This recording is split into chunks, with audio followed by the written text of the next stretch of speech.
welcome to Jacob's Quest, and tonight I just got back from watching the brand new Blumhouse picture, Speak No Evil, which, I don't know if it's just me, but it feels like I've been seeing this trailer in front of every movie for about a year now, and I don't know if this was like one of the ones that was pushed back because of the writer's strike, or maybe it's just my imagination, but it feels like I've seen the same trailer for this movie over and over again.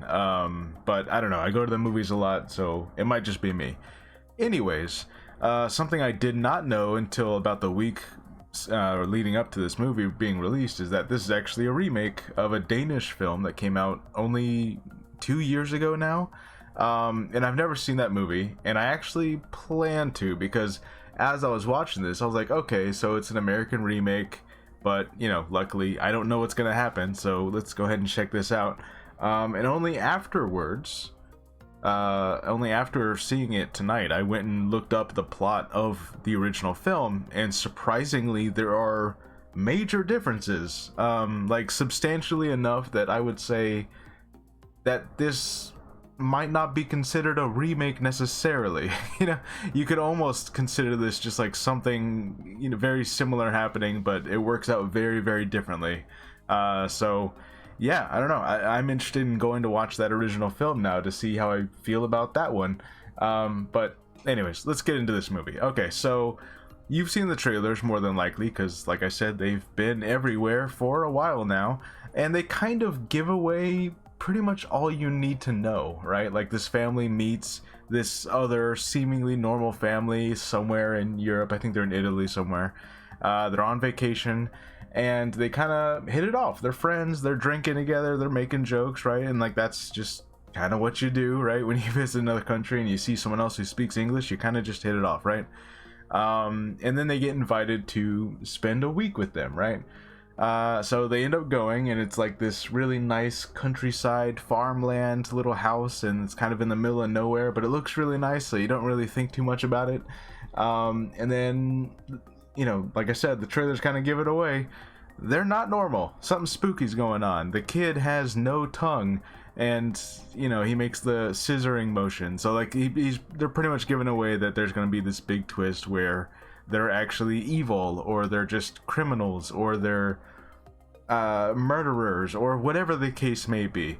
And I will say, I'll go into spoilers a little bit later on, but I think that is one thing about the movie that I'm kind of iffy on, but we'll talk about that later. But anyways, watching the trailers and then watching the movie, it's pretty much exactly what you think you're gonna get. I will say, the goriness of it, like the actual like horror elements, like it gets spooky, it gets really awkward and cringy at times, like intentionally so, like the situations that the characters are in. The creepy crazy people, they kind of just, they're having normal conversations 1 minute, or they're at least pretending to be normal, and then they'll bring up something really awkward that like you would not bring up at a table, or they do something that's like, there's other people in the room, you know.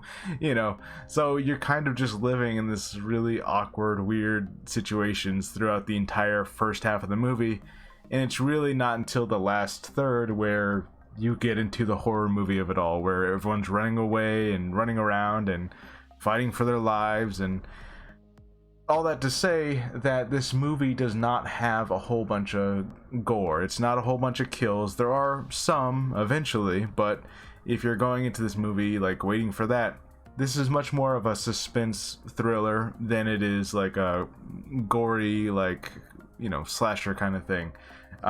So that's what you're walking into. And that kind of makes me wish that the trailer did not give away that, like, okay, this family is evil and creepy. And, you know, granted, they act weird pretty early on, but if you see the trailer, you're just kind of waiting the whole time for the other shoe to drop. Be like, okay, so when are they gonna pull the mask off and be like, huh, psych, we're crazy, we're gonna kill you, you know? So that is one unfortunate thing, that the trailer just kind of gave it all away. But like I said, it's a remake, so maybe the marketing department assumed that most people would know it's a remake. I don't know. In any case, the acting here is all pretty great. You know, James McAvoy plays a great psycho, and I'm remembering now, like, oh yeah, he was also what did he call himself, the Beast in the Split movies, right? He played in the Split movies, and he also, you know, we've seen him in similar lighting before, where like you can tell that like he'll put on a smile, but you can look into his eyes and you can be like, this guy is like a second away from cracking into madness. Like he's, you know, you just tell by his face like he's pretending to be normal, but he's not normal, and he just plays that so well, both in Split and in this one. And it just like, it's just a reminder of like, oh yeah, he can be really scary. And there's also some other kind of commentary elements about this movie, about like, you know, grooming and victimhood, and some kind of like weird some machismo, macho things going on with like the husband kind of like in a strained marriage, and he kind of like looks at this guy who seems to be like so tough, but he's also very free, and he's kind of gets put under that spell of like, oh, I can become friends with this guy and he's gonna give me advice on my marriage and stuff, and you know, and then of course he turns out to be a psychopath. You know, so anyways, there's like a lot of stuff going on to this movie that you can read into, but on the whole, it's a pretty decent thriller with some admittedly funny, cringy, awkward moments at times, but purposefully so. Like you're meant to like be in the middle of this dinner while this couple are doing things, and you're like, guys, okay. But yeah, and then when the scariness all breaks down, it's pretty effective, I will say. Now, I'm going to go into spoilers just a little bit. I'm not going to like break the whole plot down, but some spoiler things. First thing I gotta say, and this was like my reaction watching the entire movie, the husband in this movie. First, watching the trailers, I thought the husband for sure was going to die, because I don't know, it just seemed like in every trailer I saw, the wife was the first one to suspect that something was wrong, and the husband is just gonna be the character who's there to be like dismissive or clueless and be like, you're crazy, you're imagining things, just calm down, it's not that big of a deal, it wasn't that weird. And for large parts of the movie, he is that guy, you know. And we have those guys in a lot of horror movies where like they don't believe the protagonist, that like, hey, something weird's going on here, and if you would just listen to me, this movie could probably end now. But obviously the movie's not going to end now, so you're not going to listen. And they kind of set up this, like I said, this whole weird thing where he kind of becomes friends with the psycho, and you know, he kind of like looks up to him as like this like uber macho dude who's like, oh man, he's free, and him and his wife get along so well, and they're doing it all the time. And of course he's not seeing the underlying, like, oh wait, maybe there's some kind of weird grooming thing that happened here, and this is actually not a good marriage between the psycho and his wife. And you kind of think that they're setting it up so that by the end of it, when the husband has to confront the killer, he's gonna at least have his heroic moment. Maybe he dies fighting him, or he saves someone, or you know, because when they're all running around and trying to fight off the killers now, you're like, oh, he's gonna get his moment, like the whole movie he's kind of been like this spineless guy, he's very like timid, right? But no, he doesn't really get his moment. Like the most that he manages to do is he drops from a roof and hurts his leg so he can pick up a ladder, so that way everyone else can get off the roof. And that's pretty much all he does. He doesn't win any of the fights that he gets into. He doesn't like manage to get any kills on his own. He gets saved several times in this climactic finale, and I don't know, I'm just like the whole time like, you're such a disappointment, man. Like everyone else here is putting in the work, you know, like the wife is saving everyone, coordinating, like, all right, we got to get out of here, we got to, you know, everyone arm yourselves with a knife, something sharp, you hide in the closet, you go over here. And the husband is just like doing nothing, you know. He's like, he made an attempt to sneak up on someone with a hammer and it failed miserably, and then he just has to get saved. And I'm like, man, you suck, man. You suck so much. So I will say that that's the first thing. The next thing I kind of want to talk about a little bit is the motivations for our killers here. And like I said, there's when the movie is in its first act, or not its first act, but like the whole first half of the movie, when they're not fully revealing like what that they're crazy, they're just being really weird and kind of psycho and crazy people.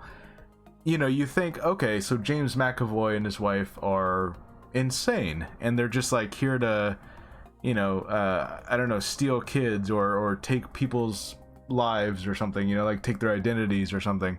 And then when we get to the reveal, it seems to be much more of a, oh, we're gonna trap tourists and we are gonna kill them, but it's much more about like we steal their money from them, we sell their car, we have like a guy that comes and buys the tourist's car from us. We have like this whole operation of like robbing people for everything that they have and then killing them. And the whole plot of stealing the kids and like getting a new kid every time they take a family, they take whatever the kid is. That seems to be the wife's thing. Like the wife wanted a kid, so that's like a side project, So it's kind of interesting that the whole movie, you're like, okay, they're like psycho people to where like there's no logic, and then suddenly it's like, oh no, they're kind of just murderous thieves, really. Like they're still psychos, but they're not like, it's almost like you didn't expect there to be much of a motivation once you kind of realize they're crazy, but then suddenly there's so much like, oh, it's for the money, it's because we're oh, you city folk and your Teslas and all that, like he goes on this ranting speech about how they they're just these upper class people, they're so annoying, I hate them. Right? So it's like, okay, I guess it doesn't really feel like it matches up with the, oh, I'm just a crazy psycho guy that we were kind of dealing with before, because now he's kind of got this vendetta against rich people, I guess. I don't know, it just doesn't entirely fit together. Like I don't know, it feels like maybe that was a rewrite somewhere.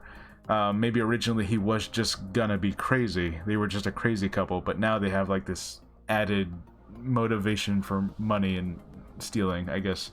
But yeah, other than that, it's a pretty great thriller. Like I said, there's not a whole lot of goriness to them. There's like I think literally just 3 kills, and it's just the people that are there.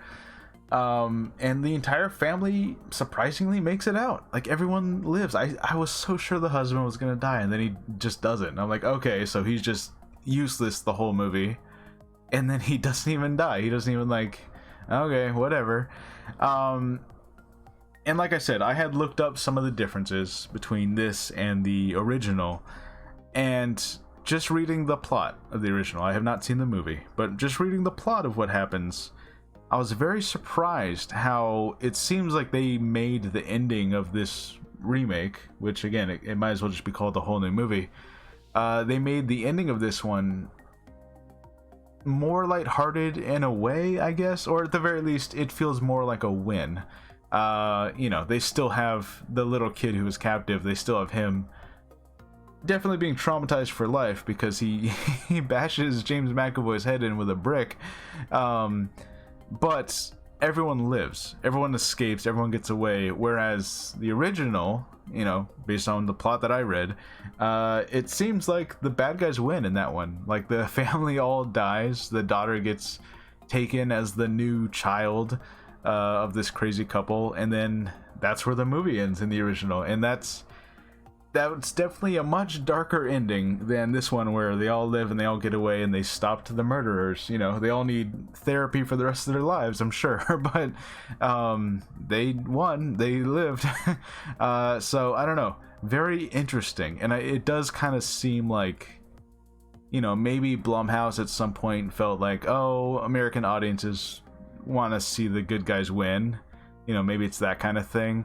Although, I don't know, we've had quite a few movies lately where the bad guys won. I'm thinking of Talk to Me, where like I don't know if it was a bad guy, but the good guys did not win at the very least in that one. So I don't know.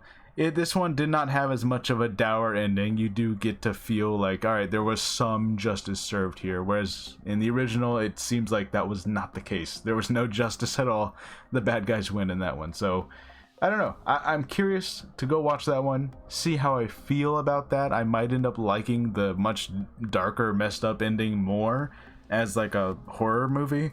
But yeah, I think this was pretty effective as a thriller on its own. Definitely worth checking out. I'm curious to see how other people feel, especially if you're someone who has watched that original already. Like, you know, again, I just read the plot. Maybe there are direct moments that are like complete lifts from that one. But it does seem pretty different, even though they share the same basic plot. But yeah, anyways, that is Speak No Evil. It's a movie that the trailer gave away way too much, I think. And I kind of wish that they had let us discover some of this on our own. Otherwise, it's a pretty decent thriller. And, you know, I think it's worth your time checking out. Anyways, let me know what you guys think, and I'll see you guys later. Bye.